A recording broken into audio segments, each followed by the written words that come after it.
नमस्कार। आकाशवाणी जयपुर अजमेर से प्रस्तुत हैं प्रादेशिक समाचार।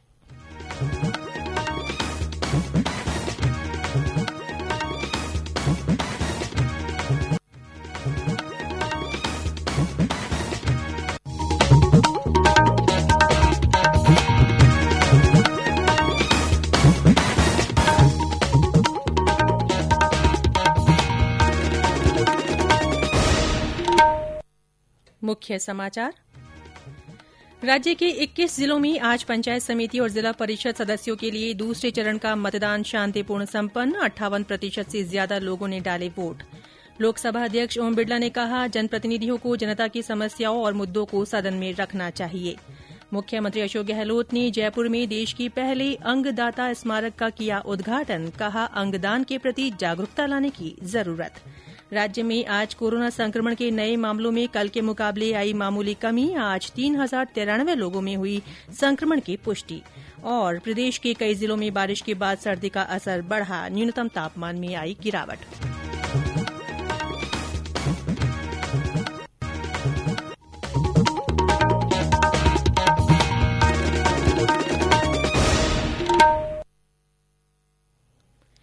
समाचारों के साथ मैं रितिका गुप्ता।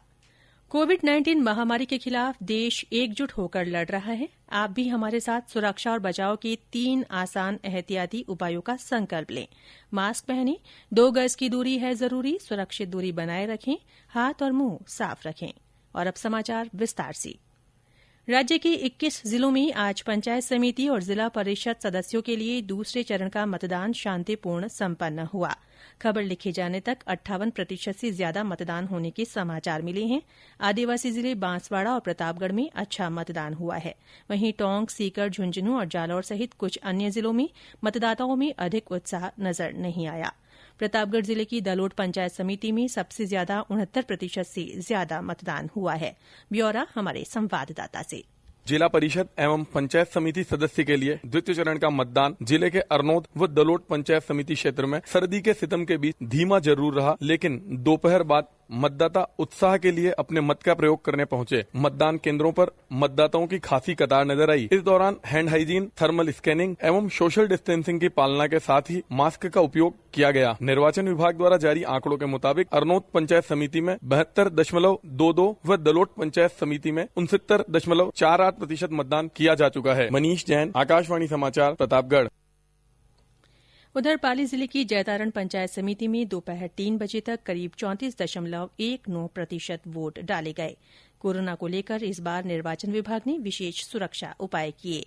मतदाताओं के बीच आवश्यक दूरी हो, ये सुनिश्चित किया गया। कई मतदान केंद्रों पर ऐसे युवा मतदाता भी पहुंचे जिन्हें पहली बार मतदान करने का अवसर मिला। टोंक जिले में ऐसी ही मतदाता ज्योति ने अपने अनुभव कुछ इस तरह व्यक्त किए। मेरा नाम ज्योति है। मैं फर्स्ट टाइम वोट कर रही हूँ। बहुत अच्छा लग रहा है और यहाँ का अच्छा विकास हो, अच्छी गवर्नमेंट हो। यहाँ पे नाली की सबसे ज्यादा समस्या है। नाली नहीं है और नल डेली आए। जिला परिषद और पंचायत समिति सदस्यों के चुनाव के लिए तीसरे चरण के तहत 1 दिसंबर को और चौथे चरण के लिए 5 दिसंबर को मतदान होगा। लोकसभा अध्यक्ष ओम बिड़ला ने कहा है कि जनप्रतिनिधियों को जनता की समस्याओं और मुद्दों को सदन में रखना चाहिए और कार्यपालिका को उन समस्याओं और मुद्दों पर गंभीरता से काम करना चाहिए। जयपुर में आज पत्रकारों से बातचीत में श्री बिड़ला ने कहा कि चर्चा, वाद विवाद, सहमति असहमति लोकतंत्र को मजबूत बनाती है। गुजरात के केवड़िया में आयोजित हुए विधानसभाओं के पीठासीन अधिकारियों के सम्मेलन का जिक्र करते हुए श्री बिड़ला ने कहा कि सदन में कम से कम व्यवधान हो, इसके लिए नियम बनाने के लिए एक समिति का गठन किया गया है। लोकसभा अध्यक्ष ने कहा कि विधायिका, कार्यपालिका और न्यायपालिका आपसी समन्वय से काम कर लोकतंत्र को और मजबूत कर सकते हैं। इस बार का विषय लोकतंत्र को सशक्त बनाने के लिए विधायिका, कार्यपालिका, न्यायपालिका आदर्श समन्वय के साथ काम करते हुए लोकतंत्र को सशक्त मजबूत करे। और संविधान बनाने वाले सभी निर्माताओं ने जिन्होंने दूरदर्शिता से इस संविधान का निर्माण किया था, उसको अक्षुण्ण बनाने के लिए, संवैधानिक मूल्यों के लिए काम करें।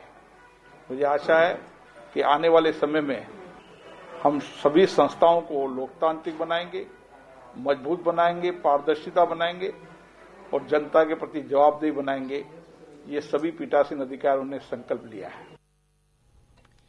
ये समाचार आकाशवाणी जयपुर अजमेर से प्रसारित किए जा रहे हैं। मुख्यमंत्री अशोक गहलोत ने आज वीडियो कॉन्फ्रेंसिंग के जरिए जयपुर में अंगदाता स्मारक का उद्घाटन किया। देश का ये पहला स्मारक बताया जा रहा है। 11वें भारतीय अंगदान दिवस के मौके पर हुए इस कार्यक्रम में आज मुख्यमंत्री ने कहा कि लोगों में अंगदान को लेकर कई तरह की भ्रांतियां हैं, जिन्हें दूर करने की जरूरत है। अंगदान के प्रति जागरूकता लाने के लिए आंदोलन की आवश्यकता है। ये बताना पड़ेगा, अंगदान करने वाला एक व्यक्ति 9 लोगों की जान बचा सकता है। ये भावना लोगों में घर घर पहुंचानी पड़ेगी। अवेयरनेस आंदोलन के रूप में नई पीढ़ी से शुरुआत करें, प्रचार हो इसका, लोगों के जहन में बैठे कि किस प्रकार से आज 5 लाख लोग करीब मरते हैं देश के अंदर, अगर उनको अंग मिल जाए, अगर मिल जाए तो बच सकते हैं वो। राजधानी में टोंक रोड पर मुख्य सचिव आवास के सामने अंगदाता स्मारक बनाया गया है। कार्यक्रम की शुरुआत में मुख्यमंत्री ने अंगदान को बढ़ावा देने संबंधी पोस्टर का विमोचन भी किया। मुख्यमंत्री ने आज global renewable energy investors meet and expo re invest को भी संबोधित किया। इस अवसर पर उन्होंने कहा कि प्रदेश में सोलर एनर्जी की अपार संभावनाएं हैं। मुख्यमंत्री अशोक गहलोत ने प्रदेश में भाजपा नेताओं पर राजनीति का नकारात्मक माहौल बनाने का आरोप लगाया है। आज एक बयान जारी कर मुख्यमंत्री ने कहा कि भाजपा नेताओं द्वारा पिछले दिनों किए गए बयान राजनीति का स्तर गिराने वाले हैं। उन्होंने कहा कि राजस्थान में कोविड मैनेजमेंट पर अनर्गल बयान देकर जनता में भय पैदा करने की कोशिश की है, जो दुर्भाग्यपूर्ण है, जबकि राज्य में कोरोना की रोकथाम और उपचार के बेहतरीन उपाय किए गए हैं। उन्होंने कहा कि राज्य सरकार महामारी के दौर में जनता की जान बचाने की पूरी कोशिश कर रही है। दूसरी ओर प्रदेश भाजपा अध्यक्ष सतीश पूनिया ने मुख्यमंत्री के आरोप को बेबुनियाद बताया है। श्री पूनिया ने एक बयान जारी कर कहा कि राज्य सरकार 2 साल में हर मोर्चे पर विफल साबित हुई है। अपनी कमजोरियों को छुपाने के लिए मुख्यमंत्री राजनीतिक बयानबाजी कर रहे हैं। प्रधानमंत्री नरेंद्र मोदी कोरोना वैक्सीन तैयार किए जाने की प्रगति की समीक्षा के लिए कल 3 शहरों का दौरा करेंगे। श्री मोदी अहमदाबाद में दवा कंपनियों जायडस बायोटेक पार्क और भारत बायोटेक और पुणे में सीरम इंस्टीट्यूट ऑफ इंडिया का दौरा करेंगे। प्रधानमंत्री कार्यालय ने कहा है कि ऐसे समय में जब देश में कोविड संक्रमण से निपटने के प्रयास निर्णायक चरण में पहुंच रहे हैं, प्रधानमंत्री का ये दौरा और इस अवसर पर वैज्ञानिकों के साथ उनकी चर्चा काफी महत्वपूर्ण है। राज्य में कोरोना के नए मामलों की संख्या में कल के मुकाबले आज मामूली गिरावट दर्ज की गई है। आज संक्रमण के 3093 नए मामले सामने आए हैं।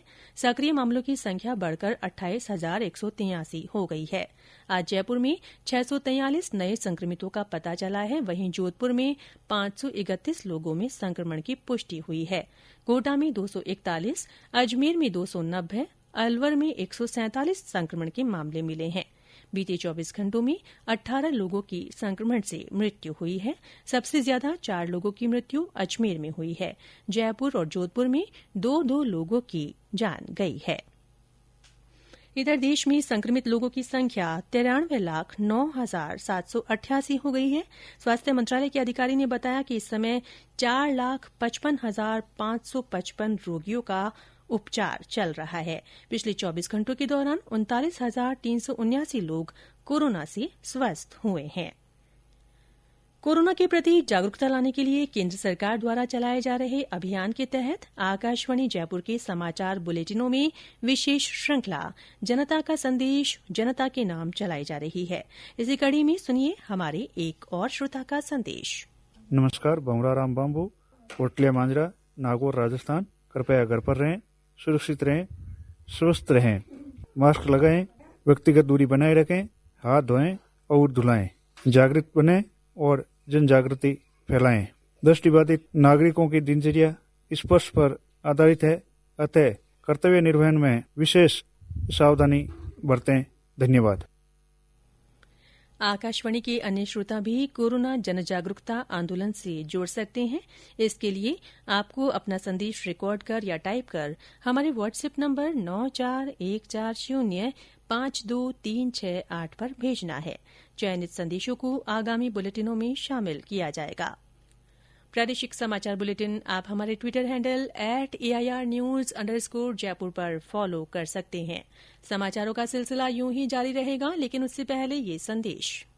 चलो मिलकर एक शुरुआत करें, चलो एक फैसला आज करें, मास्क नहीं तो टोकेंगे, कोरोना को रोकेंगे, चलो एक इरादा करते हैं, चलो कुछ वादा करते हैं, मास्क नहीं तो टोकेंगे, कोरोना को रोकेंगे। समाचारों में एक बार फिर से आपका स्वागत है। राज्यपाल और कुलाधिपति कलराज मिश्र ने कहा है कि पुस्तकें बौद्धिक स्तर पर विद्यार्थियों को संपन्न ही नहीं करती, बल्कि लगातार नए ज्ञान प्राप्ति के लिए भी प्रेरित करती है।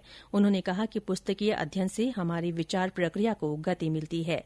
श्री मिश्र आज राजभवन से कोटा विश्वविद्यालय में केंद्रीय पुस्तकालय और अकादमिक भवन, संविधान पार्क, कन्या छात्रावास और रसायन शास्त्र प्रयोगशाला के ऑनलाइन लोकार्पण समारोह में संबोधित कर रहे थे। उन्होंने संविधान पार्क को विद्यार्थियों के लिए बेहद जरूरी बताते हुए कहा कि इनकी स्थापना से लोगों में संविधान के प्रति जागरूकता आएगी।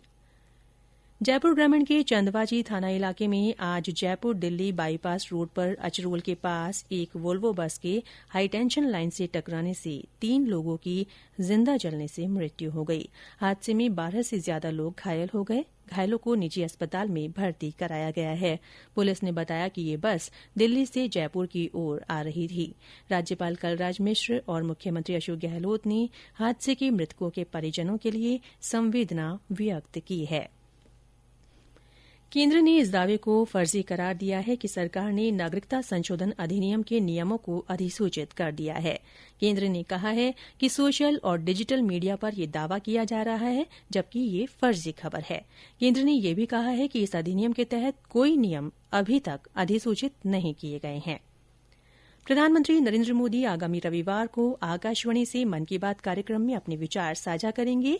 इसे सुबह 11 बजे आकाशवाणी और दूरदर्शन के समूचे नेटवर्क पर प्रसारित किया जाएगा। प्रदेश के कई जिलों में बारिश के बाद सर्दी का असर बढ़ गया है। मौसम विभाग ने आज से राज्य के उत्तरी जिलों में शीतलहर चलने की संभावना जताई है। सवाईमाधोपुर में आज सुबह घना कोहरा छाया रहा। इसका असर यातायात और आम जनजीवन पर देखा गया। मौसम विभाग के अनुसार आज सबसे कम 3.4 डिग्री सेल्सियस न्यूनतम तापमान माउंट आबू में दर्ज किया गया।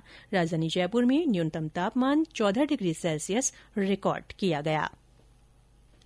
सामाजिक न्याय और अधिकारिता विभाग की ओर से राज्य में चलाए जा रहे सरकारी अनुदानित और पीपीपी मोड वाले छात्रावासों और महाविद्यालय स्तरीय कन्या छात्रावासों में वर्ष 2020-2021 में प्रवेश के लिए आवेदन की तारीख बढ़ा दी गई है। अब 31 दिसंबर तक आवेदन किए जा सकेंगे। और अंत में मुख्य समाचार एक बार फिर। राज्य के 21 जिलों में आज पंचायत समिति और जिला परिषद सदस्यों के लिए दूसरे चरण का मतदान शांतिपूर्ण संपन्न हुआ। 58% से ज्यादा मतदाताओं ने वोट किया। लोकसभा अध्यक्ष ओम बिड़ला ने कहा है कि जनप्रतिनिधियों को जनता की समस्याओं और मुद्दों को सदन में रखना चाहिए। मुख्यमंत्री अशोक गहलोत ने जयपुर में देश के पहले अंगदाता स्मारक का उद्घाटन किया। उन्होंने कहा कि अंगदान के प्रति जागरूकता लाने की जरूरत है। राज्य में आज कोरोना संक्रमण के नए मामलों में कल के मुकाबले मामूली कमी आई है। आज 3093 लोगों में संक्रमण की पुष्टि हुई है। और प्रदेश के कई जिलों में बारिश के बाद सर्दी का असर बढ़ गया है। न्यूनतम तापमान में गिरावट आई है। इसी के साथ प्रादेशिक समाचार बुलेटिन समाप्त हुआ। नमस्कार।